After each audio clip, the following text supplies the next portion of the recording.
Most people live on autopilot, stressed, disconnected, and chasing a life that doesn't feel like their own. But change doesn't have to be dramatic.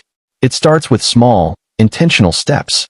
In this video, we explore 5 life-changing habits that can transform your mind, body, and relationships, habits every American should embrace. First, prioritize self-care. Just 10 minutes of meditation or quiet reflection can shift your energy and center your thoughts. Second, eat to fuel, not just to fill. Move toward whole, plant-based foods. What you eat fuels who you become. Third, make movement a non-negotiable. Even a short daily walk can reset your body and boost your mind.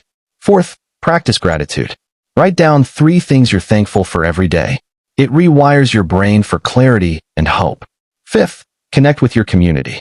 Serve, volunteer, help someone. Real connection brings real purpose. Take Sarah's story.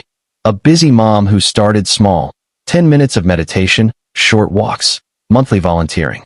Over time, her stress dropped, health improved, and her connection to others grew stronger. These habits are simple, but when done consistently, they're powerful.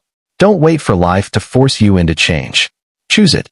Start with one habit, one shift, one decision. Your life won't change unless you do.